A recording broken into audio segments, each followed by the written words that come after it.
Penalty corner में आपका स्वागत है। आज की एक छोटी खबर है, उससे बात शुरू करते हैं, लेकिन खबर इसलिए बड़ी है कि राजस्थान विधानसभा चुनाव में पूरी तरह पराजित होने के बावजूद बसपा ने, मायावती की पार्टी ने लोकसभा चुनाव के 2 प्रत्याशी की घोषणा की है। एक प्रत्याशी अलवर से घोषित किया है, फजल हुसैन, और दूसरा घोषित किया देवकरण नायक श्री गंगानगर से। राजस्थान में बसपा को जीतने की उम्मीद लग रही है, ऐसा मैं नहीं मानता। और बसपा का कोई ढांचा, कोई इंफ्रास्ट्रक्चर अब रह नहीं गया है। 2-3 बार 6 ऐसे जीतते आए, लेकिन सब कांग्रेस में मिलते चले गए। जीतने के बाद बसपा के विधायक, और बिल्कुल बसपा लगभग कोई नक्शे पे निशान लगाने लायक कोई जगह ढूंढनी पड़ेगी। इसके बावजूद बसपा ने 2 टिकट लोकसभा चुनाव के लिए घोषित किए। बसपा को आमतौर पर लोग बीजेपी की बी टीम कहते हैं। आज के टिकट में सबसे बड़ी बात यह कि अलवर से चौधरी फजल हुसैन को प्रत्याशी बनाया गया है। चौधरी फजल हुसैन चौधरी तैयब हुसैन के बेटे हैं। चौधरी तैयब हुसैन कौन है?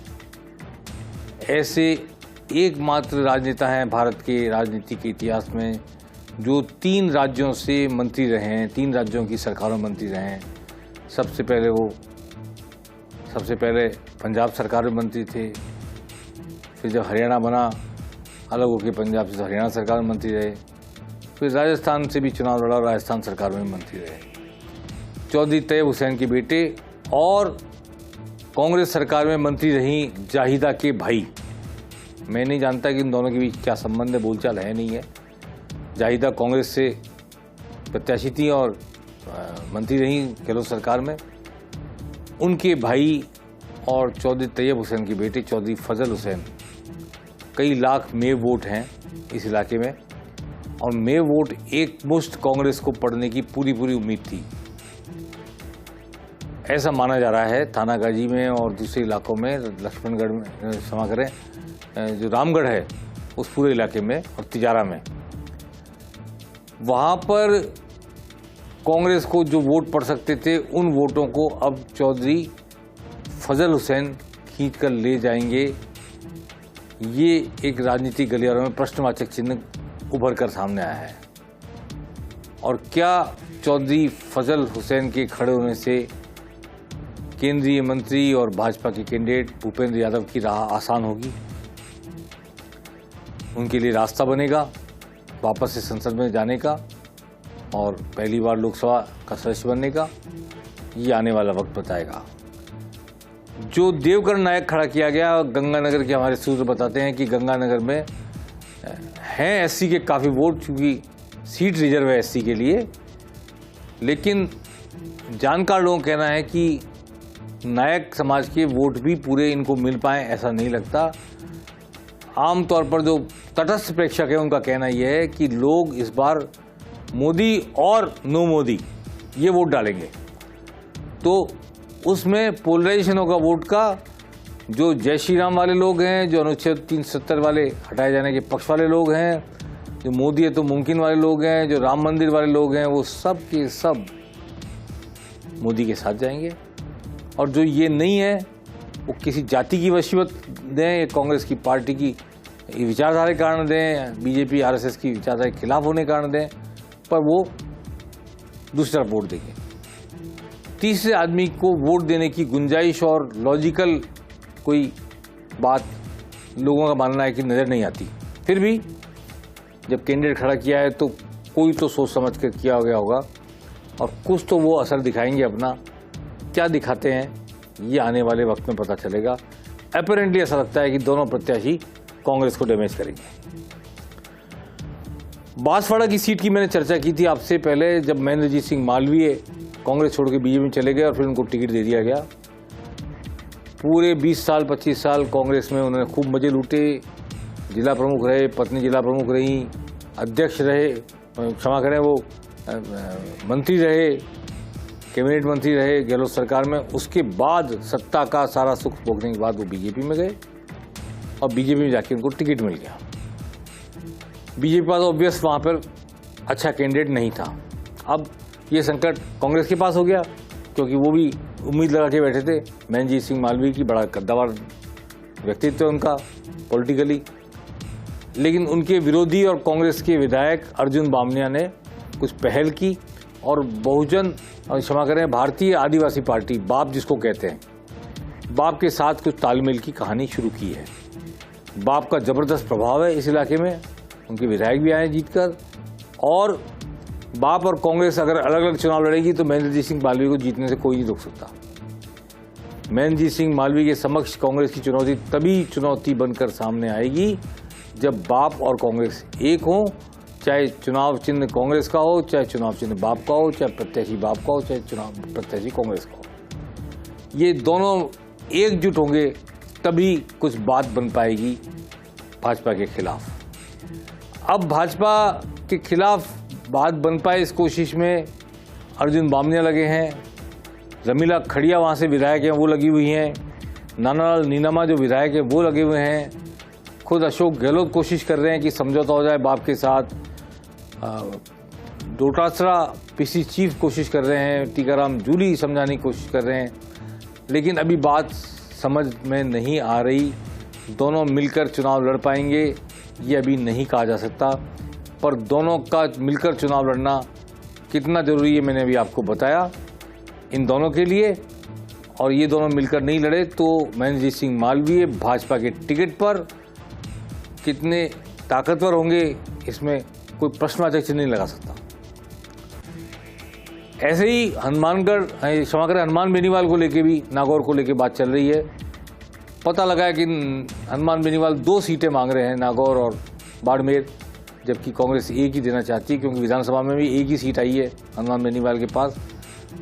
परंतु बाप और हनुमान बेनीवाल की पार्टी रालोपा के पास एक बात कॉमन है, बाप कांग्रेस की उम्मीदवार को 2 सीटों पर डैमेज कर सकती है, यानी कि हार ही सुनिश्चित कर सकती है, एक तरह से मैं समझता हूं, अगर सामने चुनाव लड़ी तो, ट्रायंगुलर फाइट हुई तो। और ऐसा 5 से 6 सीटों पर हनुमान बेनीवाल कर सकते हैं कांग्रेस को डैमेज। जीतेंगे इसकी तो कोई उम्मीद नहीं लगती मुझे अगर वो अलग लड़ते हैं कांग्रेस से, लेकिन कांग्रेस को 5 से 6 सीटों पर डैमेज कर सकते हैं। इस डिस्ट्रक्शन से बचने के लिए कांग्रेस इनसे और उनसे हाथ मिलाने की सोच रही है कि अगर 5-7 सीटों पे 50-50, 40-40 हज़ार वोट भी ले गए यूथ के, जाट यूथ जो अंधे फॉलोअर हैं हनुमान बेनीवाल के पीछे, बहुत ज़बरदस्त समर्थन है हनुमान बेनीवाल को जाट यूथ का, तो उस वजह से वो जो वोट जाएंगे तीसरे खेमे में वो कांग्रेस की हार सुनिश्चित कर सकते हैं।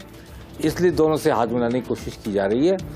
अलबत्ता कांग्रेस में हरीश चौधरी और दिव्या मदेना बहुत खिलाफ हैं हनुमान बेनीवाल के साथ हाथ मिलाने के, लेकिन स्ट्रेटेजिकली देखा जाए तो ट्रायंगुलर फाइट से बचना चाहेगी कांग्रेस, खासतौर पर जाट इलाके में और बाप वाले एसटी के इलाके में, ताकि जातीय आधार पर वोटों का विभाजन नहीं हो उन जातियों में जो जातियां परंपरागत रूप से कांग्रेस की वोट बैंक हैं या भाजपा के साथ नहीं जा रही हैं।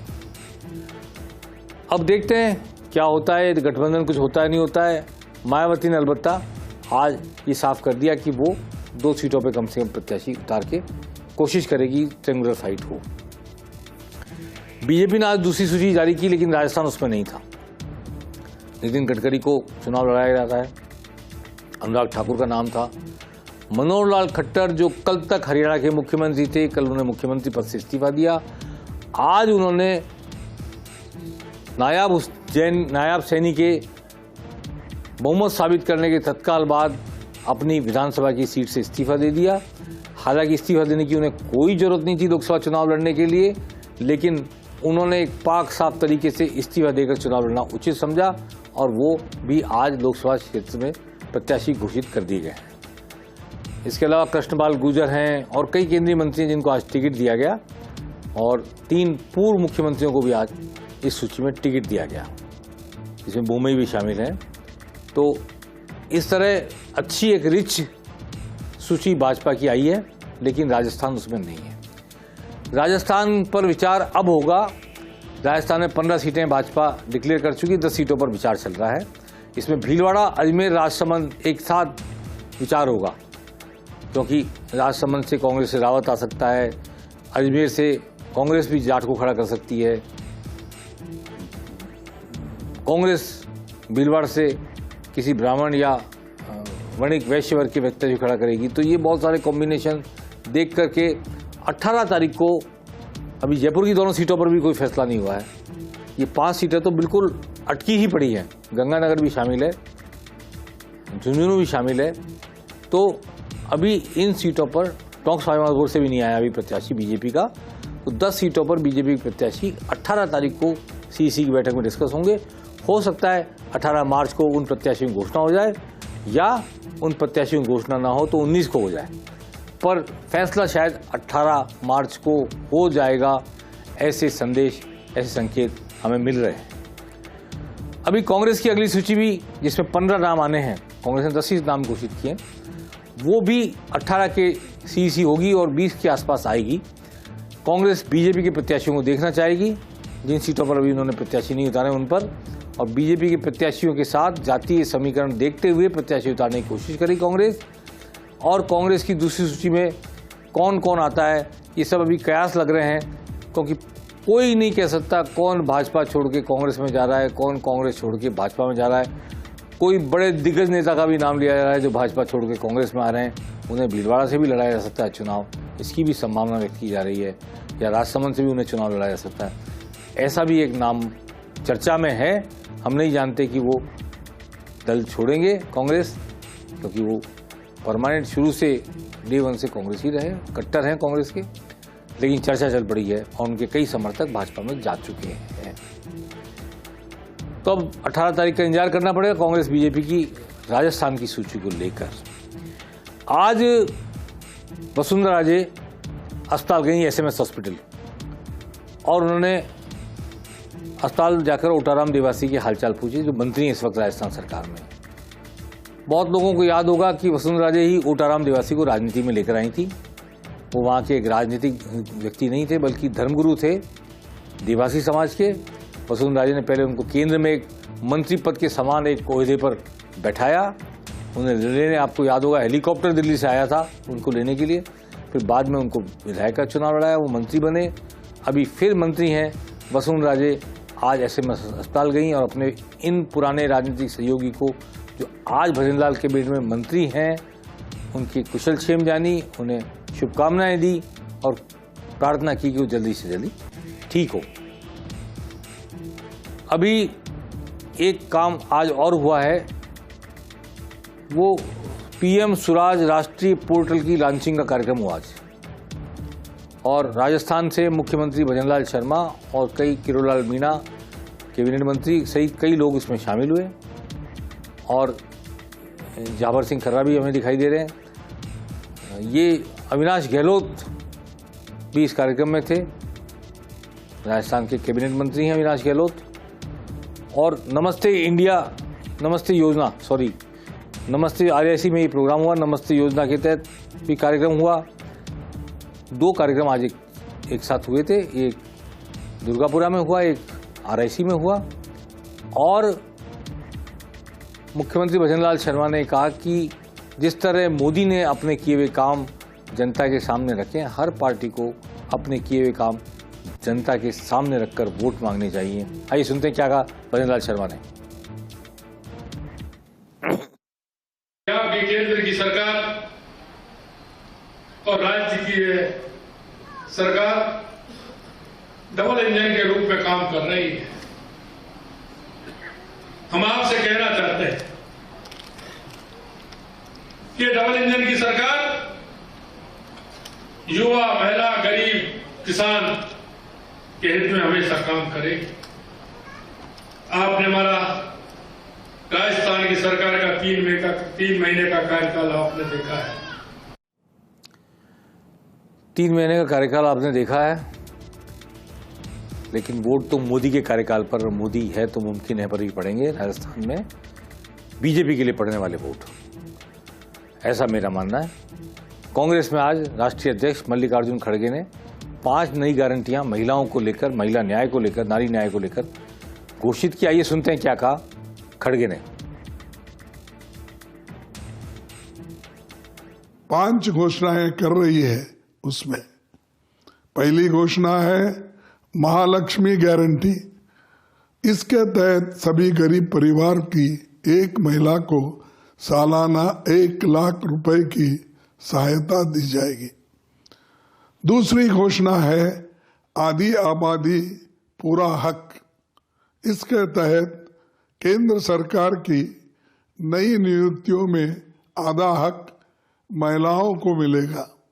तीसरी है शक्ति का सम्मान। इस योजना के तहत आंगनवाड़ी, आशा और मिड डे मील वर्कर्स के मासिक वेतन में केंद्र सरकार का कंट्रीब्यूशन 2 गुना होगा।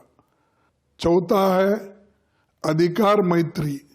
इसके तहत हर पंचायत में महिलाओं को उनके हकों के लिए जागरूक करने और जरूरी मदद के लिए अधिकार मैत्री के रूप में एक पैरालीगल यानी कानूनी सहायक की नियुक्ति की जाएगी। 5वीं है सावित्रीबाई फुले हॉस्टल। भारत सरकार देश भर में सभी जिला मुख्यालयों में कम से कम एक कामकाजी महिलाओं का हॉस्टल बनाएगी और पूरे देश में इन हॉस्टल की संख्या 2 गुनी की जाएगी। चाहे नायाब सैनी को मुख्यमंत्री बनाना हो, चाहे ये 5 गारंटियां देना हो, दोनों पार्टियां अपने अपने वोट बैंक को तलाश रही हैं और उनको संतुष्ट करने की कोशिश कर रही हैं ताकि मजबूती के साथ उनका वोट बैंक उनके साथ खड़ा हो, या वो एक पर्टिकुलर कास्ट को, क्रीड को या वर्ग को, महिला वर्ग को या पुरुष वर्ग को, जो भी उसमें डिवीजन करके कैसे कैसे महिलाओं को अपने साथ जोड़ें या ओबीसी को अपने साथ जोड़ें, इस सब कोशिश में लग गई है पार्टियां। आइए देखते हैं पेनल्टी कॉर्नर में, कल आपको बताएंगे कि और क्या डेवलपमेंट हो रहा है राजनीति में। फिलहाल इतना ही। नमस्कार।